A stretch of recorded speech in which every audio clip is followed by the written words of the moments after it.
désaccord chez les syndicats de fonctionnaires qui refusent les propositions salariales du ministre. Le chef de l'État, lors des manœuvres du camp de Canjuers, le moment n'est pas venu de fabriquer la bombe à neutrons. Le criminel de guerre, Klaus Barbie, aurait quitté la Bolivie malgré l'intense surveillance du nouveau régime démocrate. Enfin, en marge du voyage d'Édith Cresson à Moscou, un portrait d'un étonnant spécialiste du commerce agricole entre les deux pays, Jean-Baptiste Douminc.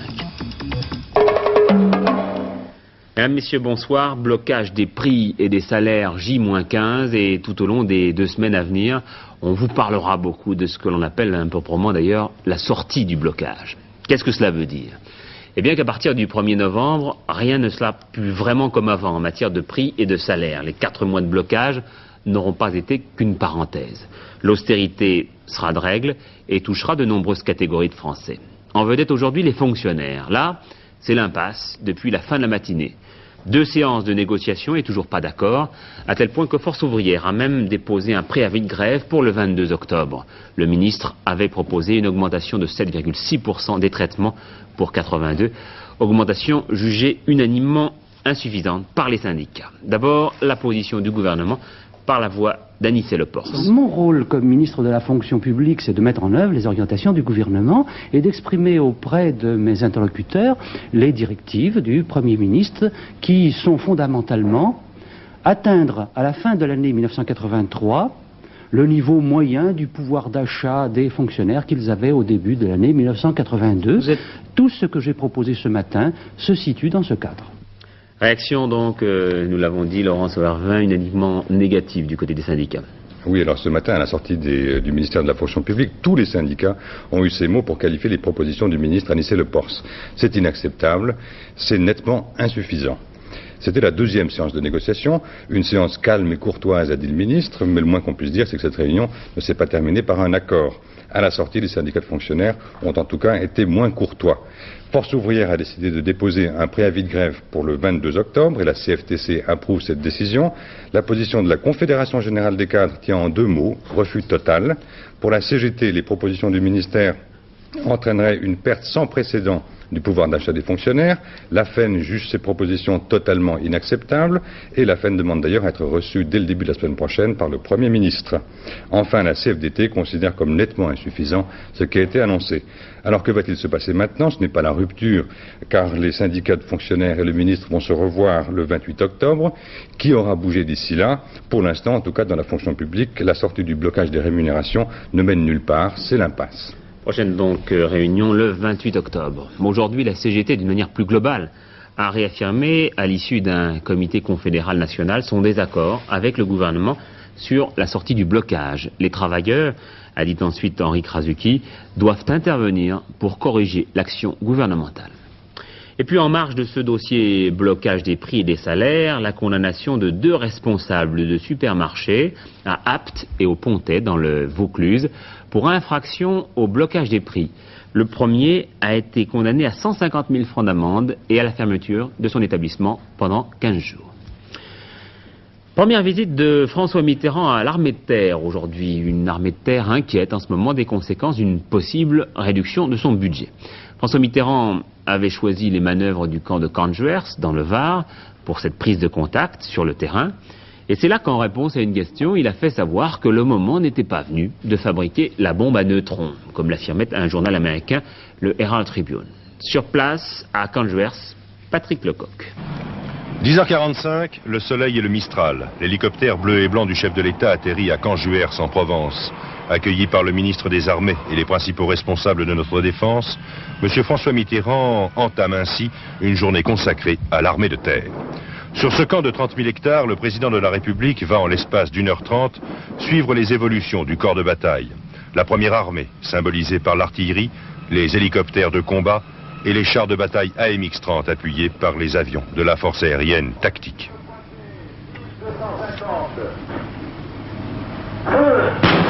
Et puis viendra le tour de la force d'assistance rapide représentée par des éléments de la 31e brigade. Héliportage de fantassins, de mortiers lourds et de canons anti-aériens. Enfin, et ce sera le temps fort, même s'il a été très bref de cette journée, la parole est donnée au nucléaire tactique. Devant le président de la République, un missile Pluton est tiré. Le nucléaire, qu'il soit stratégique ou tactique, demeure en effet le fondement de notre politique de défense. Monsieur François Mitterrand l'a répété devant les journalistes.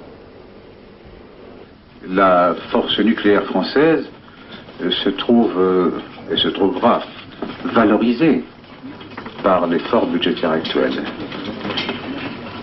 Il y a un certain nombre de priorités que vous connaissez naturellement et qui doivent nous permettre d'abord de rester au-dessus du niveau de crédibilité par comparaison avec les forces des autres grands pays dotés d'une puissance nucléaire.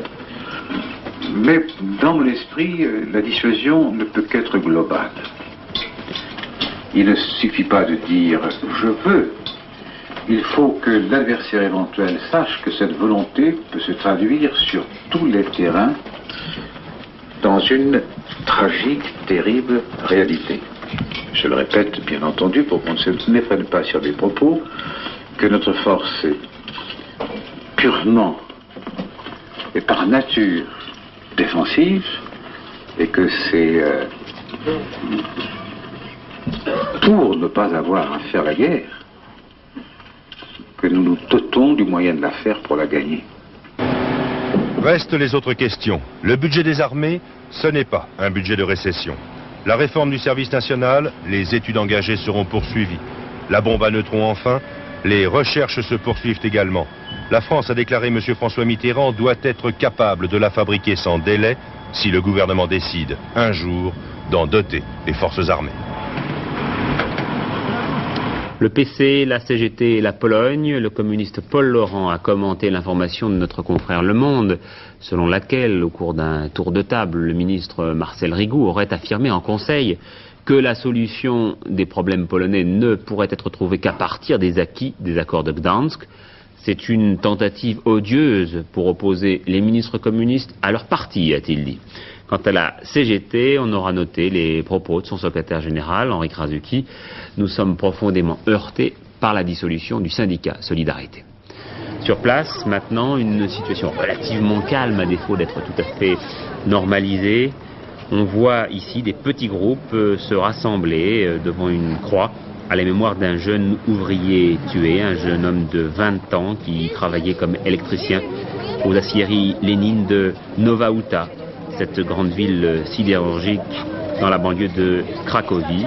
Et hier soir, de nouveaux heurts s'étaient produits dans les rues de Nowa Huta, après une messe célébrée à la mémoire de ce jeune ouvrier.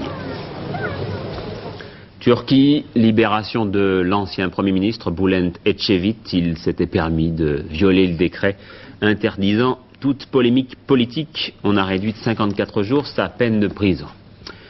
Klaus Barbie serait parvenu à quitter la Pologne et serait passé au Brésil. La Bolivie bien sûr, et serait passé au Brésil ou en Uruguay, on n'est pas sûr. Il était temps pour ce criminel de guerre, plus connu au départ sous le nom de Klaus Altmann. La Bolivie, depuis le début de la semaine, n'a plus rien d'un refuge pour anciens nazis. Un régime militaire a fait place à une démocratie. Philippe Gassot. Le chef de la Gestapo de Lyon, responsable de la déportation de 115 000 personnes, de l'arrestation et de la torture de Jean Moulin, est citoyen bolivien, pays où il se fait appeler Klaus Altmann. Cet homme, qui comme il le dit lui-même, jouit d'une excellente réputation auprès des forces armées boliviennes, vit tranquillement à Cochabamba. Sous la dictature du général Banzer, tout le monde sait qu'il bénéficie de la protection directe du chef de l'État. Les demandes d'extradition formulées par la France sont rejetées. Au début des années 80, au moment où le gouvernement tente de se tourner vers une certaine démocratisation, Klaus Altmann se fait oublier pour revenir bien en place à la faveur du coup d'État de Garcia Meza. À ce moment-là, il devient l'éminence grise, le conseiller pour la répression.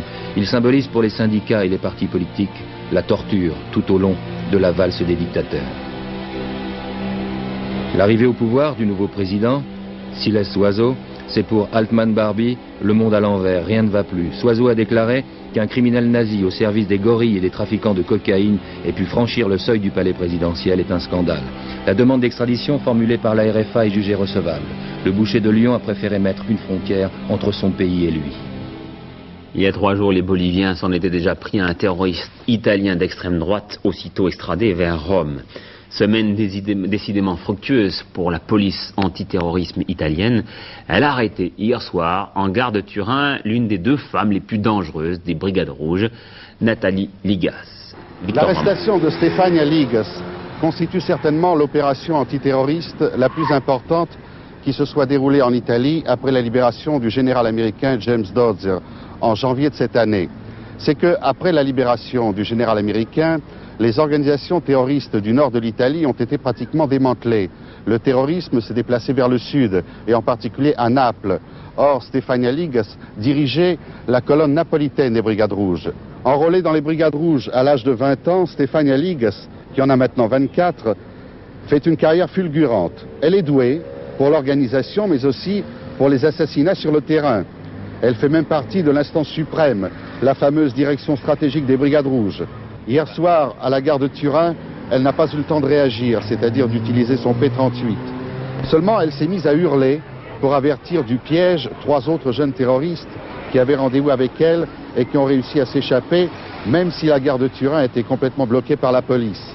Stefania Ligas était venue à Turin pour essayer de mettre en place une nouvelle colonne des Brigades Rouges. Apparemment, cette tentative de reconstituer une organisation terroriste dans le nord de l'Italie a complètement échoué, puisque la Ligas était constamment surveillée par la police. François Mitterrand n'ira pas au Maroc à la fin du mois. En revanche, le roi Hassan II se rendra prochainement à Paris. Le Quai d'Orsay l'a annoncé il y a moins d'1 heure en faisant savoir que c'est le roi qui avait exprimé le souhait de se rendre en France et qu'il avait alors été convenu que la rencontre entre les 2 hommes aurait lieu à Paris. À suivre tout de même.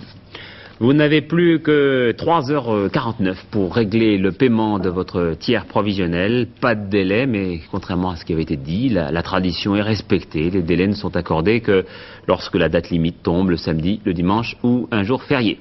Et puis vous n'avez plus que 3 jours pour remplir, si cela vous concerne, la déclaration d'impôt sur les grandes fortunes. Le dollar à 7,15 francs aujourd'hui, l'or toujours aussi haut et un volume record de transactions à Wall Street, c'est-à-dire la bourse de New York qui oriente souvent les autres bourses étrangères. Pourquoi? Comment? L'enquête sur place d'Alain Cancès. The Bull, les taureaux, ceux qui croient à la hausse l'ont emporté sur The Bears, les ours, ceux qui croyaient à la baisse. Depuis 2 mois maintenant, malgré quelques dents de scie, la bourse de New York est résolument orientée à la hausse. Et cette semaine, son indice, le Dow Jones, s'est solidement installé au-dessus de la barre des 1000, ce qui n'était pas arrivé depuis juillet 1981. Une situation paradoxale dans un pays qui vient de battre un triste record, celui du chômage, 10,1, 11 200 000 emplois. Et chaque semaine, le nombre des faillites, des banqueroutes est toujours aussi élevé. Seul élément positif, une baisse sensible des taux d'intérêt. L'argent est désormais un peu moins cher aux États-Unis. Ce qui explique pour partie la surprenante bonne santé de la bourse américaine.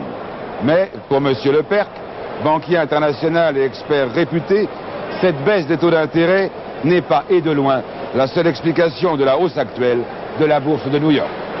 C'est précisément parce que la situation d'affaires aux États-Unis en ce moment, tous les jours, est catastrophique, que la bourse ne peut que monter. Et ce qu'il faut comprendre, c'est que l'investisseur, ce qui se passe aujourd'hui, ça n'intéresse pas. La seule chose qui l'intéresse, c'est ce qui va se passer ensuite.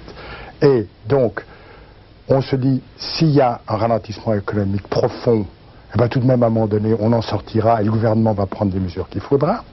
Et puis, en plus, on se dit, on va se diriger probablement vers une reprise lente, dans un contexte non inflationniste, avec des taux d'intérêt stables ou en baisse. Et ça, c'est pour la bourse et pour les affaires, ce qu'on peut souhaiter de mieux. Tous les Américains ne partagent pas encore l'optimisme de M. Lepers. Impressionnés par le chômage, les faillites, les banqueroutes, la crise qui n'en finit pas, les sceptiques sont encore nombreux, qui redoutent une nouvelle hausse des taux d'intérêt, soit après les élections législatives de novembre prochain, soit au premier signe de reprise de l'inflation. Mais c'est vrai que depuis quelques semaines, le climat est en train de changer aux États-Unis. Les Américains sont chaque matin un peu plus nombreux à penser que, j'allais presque dire de gré ou de force, la crise allait bien finir par s'arrêter. Un signe qui ne trompe pas. Cette semaine, les Américains ordinaires, les Américains bien tranquilles, les tout petits épargnants, ont commencé à retrouver le chemin de Wall Street.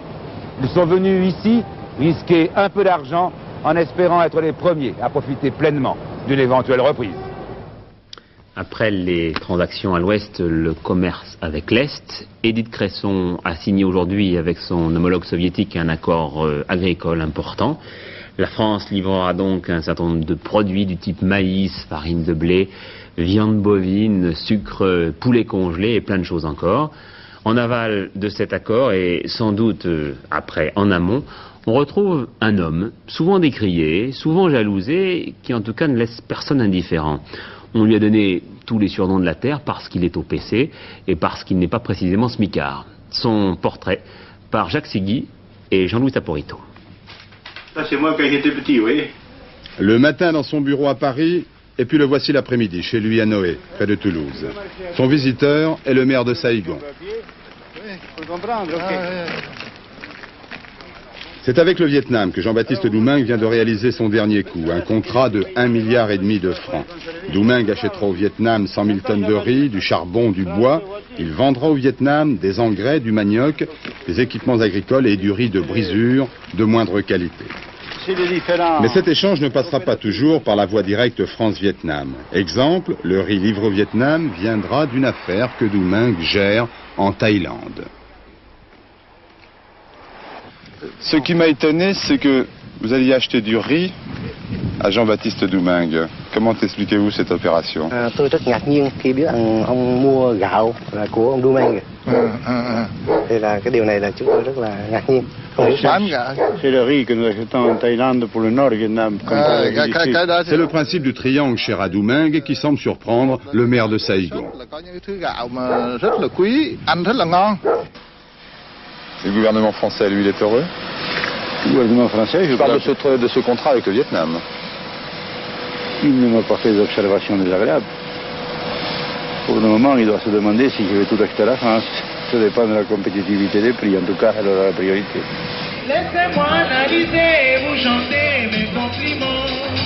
Les Brazzavilloises sont vraiment formidables. Je vais là où les autres ne vont pas, dit souvent Doumengue. Cette fois, et d'un coup d'aile de 8 heures, le voilà au Congo, avec ses amis ministres, qu'il va embrasser comme du bon pain.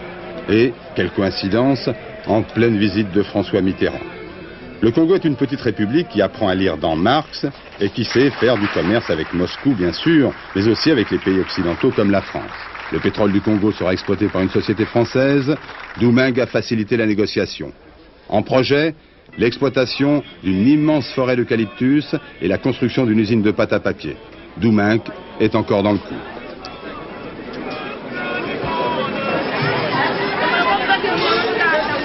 Il y a 1 600 000 habitants au Congo, consommation de base manioc, poulet, pain, du moins pour ceux qui vivent dans les grandes villes comme Brazzaville. Ici, le circuit de l'agroalimentaire passe par l'une des sociétés, il en dirige une quarantaine, qui s'appelle les Silos du Sud-Ouest, et qui gère la farine et les boulangeries. Propriétaire, le Congo, gestionnaire, Doumengue.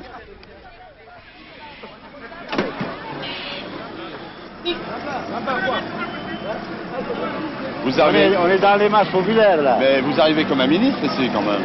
Un ministre, ça, c'est quand je représente la France, mais quand je suis sur le terrain, je suis avec les ouvriers congolais. Voilà les responsables du syndicat des travailleurs ici. Nous créons de l'emploi, nous assurons les paiements des travailleurs, nous existons. Mais pas sous une base néocolonialiste, c'est eux qui demain le feront tout seuls.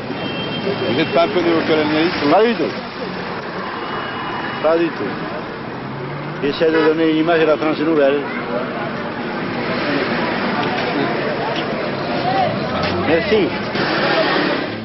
Pas profiteur donc Doumengue, d'accord, mais il convient qu'il prend une bonne dîme pour ses services rendus. Ainsi ces silos et ces minoteries que nous survolons appartiennent au Congo et sont remplis avec les excédents de récolte qui viennent de Toulouse. Mais ces taches blanches résument encore mieux le système et surtout les intentions du milliardaire français. C'est un complexe avicole qui va produire 1 700 000 poulets par an. Bientôt, on y cultivera directement le maïs, qui nourrira les poulets, etc. Premier bénéficiaire, le gouvernement congolais, qui trouve là une source de développement et d'emploi. Et pour Jean-Baptiste Doumengue, une commission pour ses prestations de services. Vous allez produire dans un an 1 700 000 poulets. Les Congolais vont en consommer 1 million. Qu'allez-vous faire du reste? Je vous l'ai dit, au port de Pointe-Noire, il y a le Cabinda, il y a les îles de l'autre côté du fleuve, il L'exportation de cette marchandise n'est pas du tout gênante, au contraire. Et nous avons avec l'Angola des accords semblables. Ainsi donc, de l'Angola au Congo, du Bénin à Moscou ou de Paris à Saïgon, Jean-Baptiste Doumengue gère un empire où s'entrecroisent des dizaines de coopératives, des milliers d'actionnaires dont il ne connaît pas lui-même le détail. Ambassadeur écouté, gestionnaire habile, la faconde du Gascon et le punch n'a risque tout, qui a tout de même réussi l'exploit de vendre des réfrigérateurs à l'Alaska. Le système Doumengue, votre motivation, c'est quoi dans la vie? Votre motivation, c'est quoi?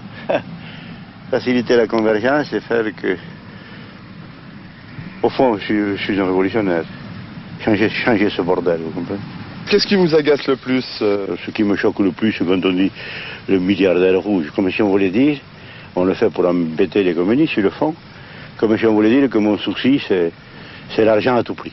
Alors que moi, mon souci, c'est l'outil pour la prospection. Non seulement, mais de l'argent que vous reverseriez en partie au Parti communiste français. Enfin, si on en était là, je ne ferais que ça, c'est facile à faire ça. Enfin, vous savez, il y a des sociétés d'édition, il y a des tas de sociétés pour les partis. Vous savez, de toute façon, ça n'a rien d'affamant des industriels français alimentent les partis politiques. Je ne suis pas infamant, mais c'est très sérieux. Les sociétés que je dirige ont un objet, des définitions, des coopérateurs sont de toutes couleurs politiques. Si je détournais leurs moyens pour une question que je ne puisse pas leur expliquer, c'est moi qui ne serais pas régulier avec mon mandat. Donc c'est absurde. Mais cette absurdité, je la supporte. Enfin, pour ceux qui adorent rêver, le chiffre d'affaires annuel du fermier globetrotter est de 12 milliards de francs. Ajournement des travaux d'aménagement du stade Geoffroy-Guichard à Saint-Étienne. Ainsi en a décidé le conseil municipal qui devrait en tout cas agrandir ce stade pour qu'il puisse accueillir le championnat d'Europe des nations dans 2 ans. Mais un élément nouveau, extrêmement grave, est intervenu qui nous oblige à prendre cette décision. Je n'en dirai pas davantage, a déclaré le maire de Saint-Étienne, M. Sangodols. Je puis toutefois vous assurer que cela ira très loin. Inutile de vous dire que nous allons enquêter sur une affaire qui semble plus politique que sportive. 3 mandats d'amener contre des responsables d'un centre pour jeunes handicapés d'Émargues dans le Gard. Il s'agit d'une enquête sur une affaire d'attentat à la pudeur sur mineurs de moins de 15 ans. Rien de nouveau en revanche dans l'enquête sur Frédéric Auriac, cet ancien d'Action Directe qui semble avoir été impliqué dans plusieurs actes terroristes graves à Paris. Enfin, à Séoul, vaste razzia sur les robes de mariée et les smokings en tout genre. Le révérend Moon a encore frappé, il a marié 12 000 de ses disciples du même coup, avec peut-être une réduction sur les alliances. Jean-Claude Darrigo.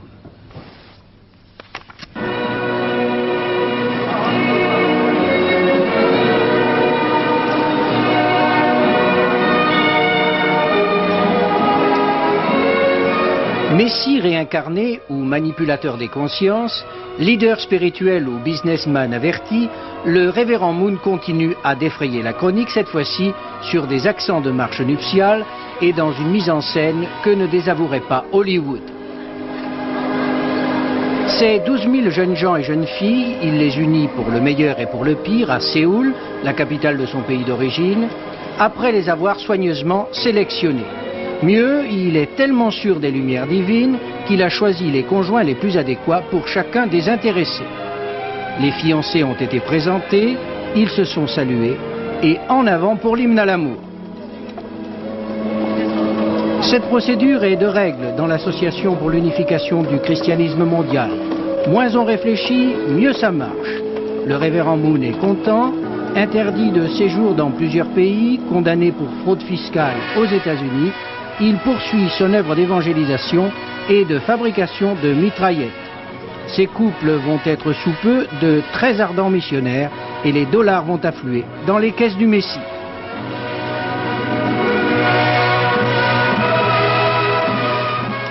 Ouverture demain à Cannes du Vidcom, le salon de la vidéo. Une vidéo qui a souvent tendance à détrôner le film et donc la pellicule traditionnelle, pellicule qui se défend quand même. On le voit bien dans ce festival qui se tient en ce moment au Centre Pompidou, un festival de cinéma expérimental. Le phénomène prend de l'importance aux États-Unis et comme vous ne verrez jamais ce type de film dans des salles traditionnelles, Serge Richez est allé enquêter pour vous.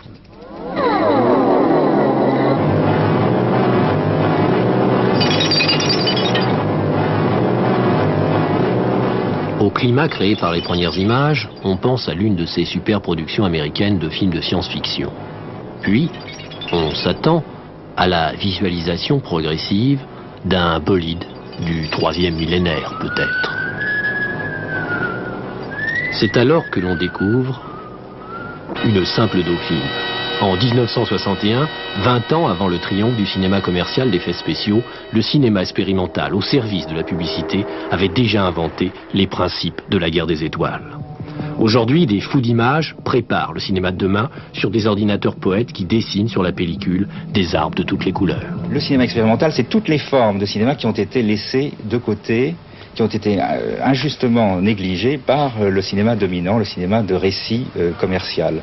C'est toutes les formes d'expression personnelle, faites avec des moyens souvent artisanaux, au bon sens du mot, toutes les formes d'expression personnelle qui, en littérature, s'appelleraient poésie, s'appellerait essai, autoportrait, journal intime. C'est un cinéma d'ailleurs que tout le monde peut faire, d'une certaine façon. Est-ce que tout le monde peut le voir? Tout le monde peut le voir avec intérêt. Il faut simplement venir le voir sans préjugés, avec l'ouverture d'esprit, une curiosité. Il faut le voir comme on va visiter les musées où on trouve des toiles de Mondrian ou des toiles de Matisse. Il y a toutes sortes de plaisirs. Vous pouvez être subjugué par cette façon qu'on a de vous imposer une autre façon de voir, qui n'est pas celle du cinéma commercial et qui n'est pas celle des images qu'on voit habituellement, à la télévision par exemple. Une autre façon de voir, à l'époque de la civilisation de la caméra vidéo, ce cinéma, maintenant matériellement accessible à chacun d'entre nous, pourrait bien devenir prochainement le meilleur moyen de ne pas laisser aux autres le seul soin de rêver à notre place. Voilà, les quelques nuages que nous avons vus étaient destinés à nous amener Alain Gillot-Pétret, qui nous parlait de la météo pour demain. Et vous allez voir beaucoup de nuages pendant les 2 jours qui viennent, car le week-end est fichu. J'oserais même dire fichu week-end. Regardez la photo satellite de la météo nationale. Vous reconnaissez aisément la France, ici ses côtes, je n'ai même pas souligné, l'Espagne, et puis là, cet énorme enroulement de nuages qui fait, oh là, attendez, ça fait 1000 km. Alors regardez, 1000, 2000, 3000, ça fait presque 4000 km. 4000 km de nuages qui se précipitent sur la France à 55 km/h comme ceci, et qui demain se situeront sur la grande moitié ouest du pays demain matin, et ensuite, tout le pays. Voici la carte maintenant pour voir le détail. C'est très simple. Demain matin, donc, sur la moitié ouest, beaucoup de nuages, de la pluie, souvent abondante, et des rafales de vent de sud-ouest. Du vent fort sur les côtes, assez fort à l'intérieur. Sur la moitié est, il y aura encore du soleil, des éclaircies, et peut-être quelques petites averses. Mais en début d'après-midi, disons, ou en cours d'après-midi, ce mauvais temps-là aura gagné tout l'est du pays. Et en fin de soirée, qu'est-ce qu'il y aura? Eh bien, il n'y aura plus que du beau temps, si je puis dire, que sur l'extrême sud-est et la Corse. Partout, donc, du mauvais temps. En revanche, de l'autre côté de la France, au nord-ouest, le ciel deviendra variable, alternance d'éclaircies, de passages nuageux, de giboulées, d'orages peut-être, et de rafales de vent d'ouest, non plus de sud-ouest, mais d'ouest, toujours fortes sur les côtes de la Manche et de l'Atlantique, assez fortes à l'intérieur. Dimanche, eh bien, là, c'est tout à fait le contraire. La pluie sera sur l'est et le sud-est, tandis que sur l'ouest, là, il y aura une légère amélioration, mais beaucoup de giboulées, beaucoup d'ondées, beaucoup de nuages, quelques éclaircies et des orages, aussi bien au sud-ouest qu'au nord du pays. Les températures, curieusement, vont monter. Elles sont en hausse partout. Cela est dû à l'humidité et au secteur chaud de la perturbation qui va nous passer en premier dessus. Le secteur froid sera plus au nord de la France, donc minimum 14 degrés à Lille, maximum 20 degrés de Biarritz à Perpignan et à la Corse, 16 degrés à Paris. Ça fait une moyenne de 17 degrés. Ça n'est pas mal du tout pour un 16 octobre avec 3 minutes de soleil en moins. Lever du soleil 7h13, coucher 17h59 et en plus c'est la Sainte-Edwige. Voilà, après un apostrophe bien intéressant, à 22h50, Hervé Claude pour le dernier journal. Je vous rappelle les 3 titres essentiels de la journée. Pas d'accord chez les syndicats de fonctionnaires qui refusent les propositions salariales du ministre. Le chef de l'État lors des manœuvres du camp de Conjuers, le moment n'est pas venu de fabriquer la bombe à neutrons. Puis François Mitterrand n'ira pas au Maroc comme prévu dans 10 jours. En revanche, Hassan II se rendra prochainement à Paris. J'aurai le plaisir de vous retrouver demain à 20h. Bonne soirée à tous.